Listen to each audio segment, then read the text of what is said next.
তোমাদের সাথে আমি একটা কথা শেয়ার করতে চাই। মানে আজকে আমাদের সাথে এটা ঘটেছে, এই ঘটনাটা। মানে একটা লোক এসেছিল আমাদের নিচে, আমার মামা শ্বশুরের সাথে মিলেছিল। তো মামা শ্বশুরকে বলেছে যে ওদের মানে ওই লোকটা একটা শপে কাজ করে, ঠিক আছে। এবার ওই শপ থেকে অনেকে তো চুরি করে জিনিসপত্র বার করে নেয়। তা বলছে কি আমার কাছে চিনি আছে আর তেল আছে, তোমরা কি কিনবে? তা মামা বলছে কম দামে দেবো, ঠিক আছে। তেল দেবে 50 টাকা করে লিটার আর চিনি 20 টাকা করে লিটার, ঠিক আছে। এবার বলছে ঠিক আছে, তো আপনি তাহলে আমাদের ঘরে নিয়ে আসবেন, ঠিক আছে। এবার আজকে দুপুরবেলা আমাদের ঘরে এসেছিল। দেখো এই দেখো, এই একটা 5 লিটারের ভ্যান আর একটা 5 লিটারের। আজকে এসেছিল দুপুরবেলা, নিয়ে এসেছিল তেল। আমরা তখন সবাই ভাত খেয়ে বসেছি সবে, তখন নিয়ে এসছে। তো লোকটাও বাঙালি ছিল।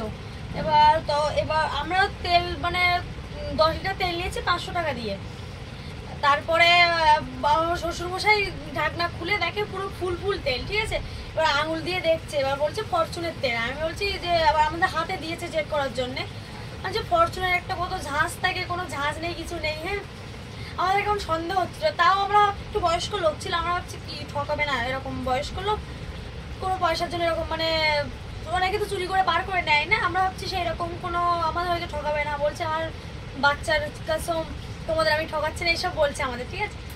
তারপর আমরা নিয়েছি, নিয়ে লোকটা চলে গেছে বলছে। আর তারপরে আমি সন্ধ্যেবেলা মাছ ভাজবো বলে বাবা বলছে এই তেলগুলো আগে মাছ ভেজে দেখো। হ্যাঁ, বলে মাছ ভাজবো বলে দেখো এই বোতলে বাবা ঢেলেছিল, ঠিক আছে। এবার দেখো তোমরা, মানে পুরো ব্যারেলে পুরো ফুল ফুল করে জল ভর্তি করেছে আর তার উপরে একটুখানি তেল দিয়ে রেখেছে। দেখো মানে কিভাবে সবাই ব্যবসা করছে, কে কিভাবে ঠকাচ্ছে দেখো তোমরা।